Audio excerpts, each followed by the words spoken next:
নমস্কাৰ বন্ধু বান্ধৱীসকল, মই কৌশিক শৰ্মাই আপোনালোক সকলোকে প্ৰথমতে এই এছামিজ এষ্ট্ৰ জ্ঞান চেনেলটিলৈ স্বাগতম জনাইছো।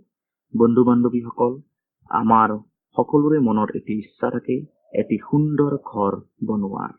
কিন্তু সেই ঘৰটো যদিহে কিছুমান নিয়ম নীতিৰ মাজেৰে বনোৱা নহয়, তেন্তে আপোনাৰ ঘৰত সদায় অশান্তিয়ে বিৰাজ কৰিব পাৰে।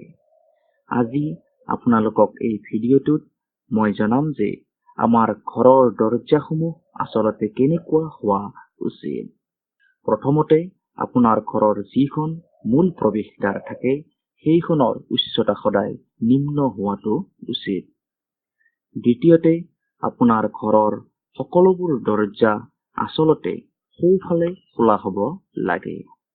তৃতীয়তে আপোনাৰ ঘৰত কেতিয়াও তিনিখন দৰজা একে সৰল ৰেখাত নাৰাখিব, নহলে আপোনাৰ ঘৰত অশান্তিয়ে বিৰাজ কৰিব পাৰে।